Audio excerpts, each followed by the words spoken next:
D'abord, il faut savoir que chaque enfant a un projet de vie. Avoir un projet de vie pour un enfant, c'est de vivre dans un milieu stable, avec une personne avec qui il a un lien significatif et qui s'occupe de ses besoins de façon à long terme, de façon permanente. Généralement, ce lien significatif-là, qui est vital pour l'enfant, c'est ses parents. C'est avec ses parents qu'il le développe, par les soins, par l'attention qu'il reçoit de leur part. C'est grâce à ce lien-là que l'enfant peut se développer au niveau physique, au niveau émotionnel, au niveau intellectuel, au niveau social. Mais il peut arriver dans des situations que les parents aient des difficultés personnelles ou des circonstances de la vie qui font qu'ils ne sont pas en mesure de répondre aux besoins de leur enfant. À ce moment-là, l'intervention à la DPJ peut être nécessaire. Et le premier projet de vie qu'on va toujours favoriser, c'est de maintenir l'enfant dans son milieu familial ou de le retourner dans son milieu familial quand les parents auront corrigé la situation de façon à ce que la sécurité et le développement de l'enfant ne soient plus compromis. Le choix d'un projet de vie pour un enfant, c'est une décision qui est vraiment majeure, puis qui a un impact déterminant pour tout son avenir. Donc, c'est un choix, une décision, un processus qu'on fait avec beaucoup d'attention et qui comporte certaines étapes pour être sûr qu'on fasse ça vraiment dans l'intérêt de l'enfant. Et c'est ça qui guide toujours le choix. Alors, on cherche à trouver un projet de vie avec la participation de l'enfant, de ses parents, parfois même de la famille élargie qui peuvent contribuer aussi à la réflexion. Alors, ce qu'on fait, c'est que tout d'abord, on évalue la situation de l'enfant en fonction de son âge, ses besoins, ses caractéristiques, son point de vue aussi par rapport à la situation. On évalue aussi les capacités des parents en fonction de leurs forces, en fonction de leurs difficultés. On regarde aussi leur motivation à prendre les mesures nécessaires. On regarde aussi quelles sont les ressources qui sont disponibles dans le milieu, qui pourraient idéalement soutenir les parents dans leurs tâches et permettre à l'enfant de rester dans son milieu familial. Si on met en place des mesures pour soutenir les parents, si on se rend compte que malgré les efforts qui ont été fournis, les parents sont toujours pas en mesure d'assumer les soins de leur enfant, là, on va déterminer un projet de vie alternatif qui va vraiment viser à assurer une stabilité et une permanence à l'enfant. Et une fois que ce projet de vie-là est bien enclenché et bien installé, on considère qu'il est vraiment en place. Et à ce moment-là, dans certains cas, la direction de la protection jeunesse se retire du dossier ou dans d'autres projets de vie, selon, on va rester impliqué jusqu'à la majorité de l'enfant. Il y a différents projets de vie. Ceux qu'on privilégie d'abord, c'est le maintien de l'enfant dans son milieu naturel. Et si l'enfant doit être retiré suite à une intervention de la DPJ, on va favoriser le plus possible et le plus rapidement possible un retour de l'enfant dans son milieu naturel. Par ailleurs, et pour faire ça, on va mettre en place des ressources, des services, autant du centre jeunesse, des ressources communautaires, de la famille, de l'école, services de garde. Le parent doit être activement participant là-dedans. Si ça ne fonctionne pas, à ce moment-là, on va explorer d'autres projets de vie qu'on appelle les projets de vie alternatifs, parce que ce ne sont pas nos privilégiés, ce sont vraiment des seconds choix qu'on regarde. Il y en a essentiellement, il y en a 6. Alors, le premier, c'est de placer l'enfant jusqu'à l'âge de la majorité avec une personne significative pour l'enfant. Une personne significative, c'est généralement une personne proche de l'enfant au niveau des liens émotifs. Une personne, par exemple, un membre de la famille élargie, un grand-parent, une tante, un ami proche de la famille, qui connaît bien l'enfant, avec qui l'enfant se sent en confiance, qui est capable de veiller à l'éducation et au développement de l'enfant, qui est prêt à s'engager à long terme avec l'enfant et qui va être capable de composer avec les membres de la famille élargie si les contacts sont maintenus entre l'enfant et les parents, l'enfant et ses frères et sœurs, etc. Ça, c'est le premier projet de vie alternatif. Le deuxième, c'est l'adoption, qui est le projet de vie le plus permanent, parce que c'est un projet vraiment pour la vie, dans ce sens que les liens de filiation avec les parents sont rompus. Donc, les parents adoptifs deviennent les parents de l'enfant pour la vie. Ce que ça veut dire aussi, c'est que la DPJ n'est plus impliquée dans le dossier de l'enfant. Ça veut aussi dire que, pour l'instant, en tout cas, le Code civil du Québec ne permet pas au tribunal d'ordonner des contacts entre l'enfant et les membres de sa fratrie, ses parents, etc. Donc, les contacts sont rompus.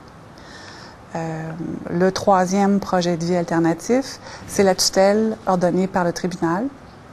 C'est un projet de vie qui est possible quand une personne significative qui a pris en charge l'enfant est nommée tutrice ou tuteur par le tribunal.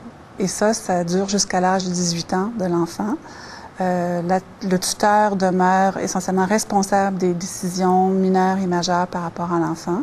Il peut y avoir encore des contacts entre l'enfant et ses parents, l'enfant et ses frères et sœurs, mais c'est essentiellement le tuteur qui va décider de ces contacts-là, à moins que le tribunal en décide autrement. Ça peut durer, la tutelle peut être supportée de façon financière, jusqu'à ce que l'enfant atteigne l'âge de 18 ans, ou même 21 ans, c'est pour compléter ses études secondaires.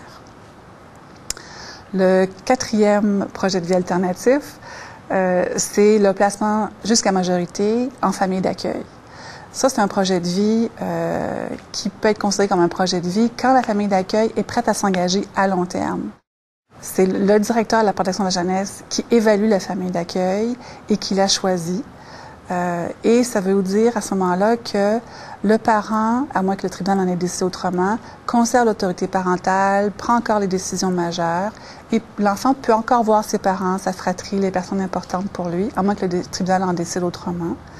Ça veut dire pour le parent que le directeur de la protection de la jeunesse reste impliqué jusqu'à l'âge de 18 ans. Et le directeur aide le parent, supporte le parent pour s'assurer que les besoins de l'enfant soient bien desservis par la famille d'accueil.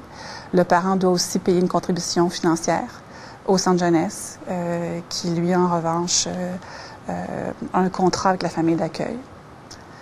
L'autre projet de vie qui est possible, qui ressemble un petit peu à celui-là, c'est le placement de l'enfant jusqu'à l'âge de la majorité dans une ressource qui offre des services spécialisés.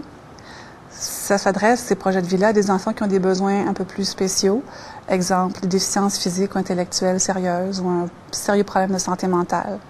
Donc, à ce moment-là, le projet de vie devient un centre de réhabilitation en déficience ou par exemple, ou bien une famille d'accueil qui dépend de ce centre de réhabilitation-là.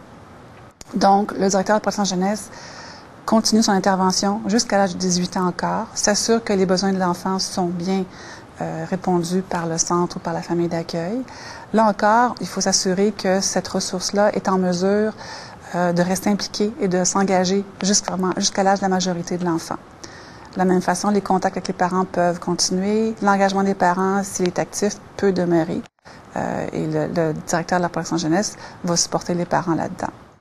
Le sixième projet de vie, c'est un projet de vie qui s'adresse plus spécifiquement à certains jeunes qui sont âgés de 16 ans et plus, qui ne peuvent pas retourner chez leurs parents.